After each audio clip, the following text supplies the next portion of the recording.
ওসমান হাদিকে গুলিবিদ্ধ করে যদি মনে করা হয় যে ভয় দেখানো হবে জুলাই যোদ্ধাদের, তারা রাস্তায় নামবে না, তারা নির্বাচনী কাজ করবে না, দেশে নির্বাচন হবে না, তাদেরকে আমাদের দেখিয়ে দিতে হবে আমরা কাউকে ভয় পাই না।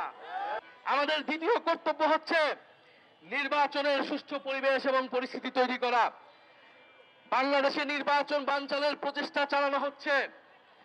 আমরা সুষ্ঠু নির্বাচনের মাধ্যমে গণতান্ত্রিক উত্তরণ চাই, সংস্কারের জোয়ার আনতে চাই বাংলাদেশে।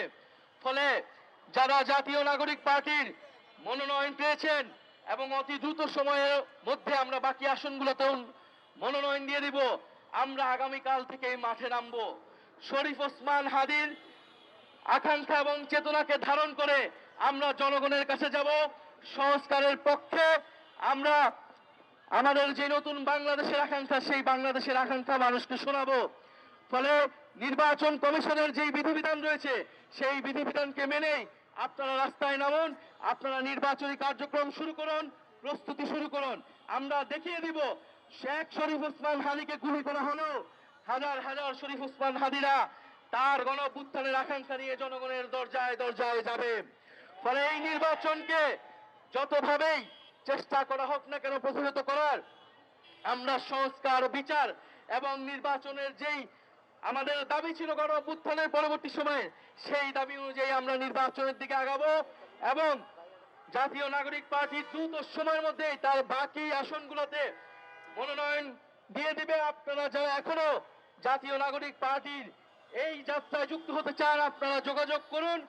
শরীফ ওসমান হাদিকে গুলিবিদ্ধ করে যদি মনে করা হয় যে ভয় দেখানো হবে জুলাই যোদ্ধাদের, তারা রাস্তায় নামবে না, তারা নির্বাচনী কাজ করবে না, দেশে নির্বাচন হবে না, তাদেরকে আমাদের দেখিয়ে দিতে হবে আমরা কাউকে ভয় পাই না।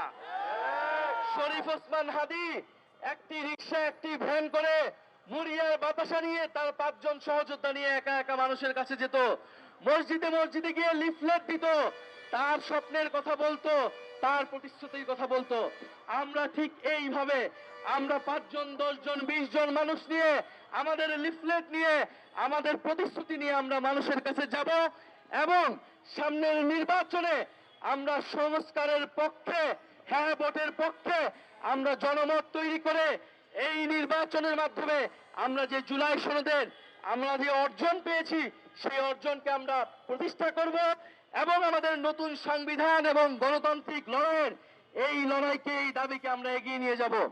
প্রিয় সংগ্রামী বন্ধুগণ, আজকে যারা আপনারা এতক্ষণ ধরে শুনছিলেন এবং আজকের এই আগ্রাসন বিরোধী পদযাত্রায় যারা জাতীয় নাগরিক পার্টি, এনসিপি, ছাত্র শক্তি, যুব শক্তি, শ্রমিক শক্তি সহ যারা বিভিন্ন অঙ্গ এবং সহযোগী সংগঠনের নেতা কর্মীরা এসেছেন, তাদেরকে কৃতজ্ঞতা এবং ধন্যবাদ জানাই।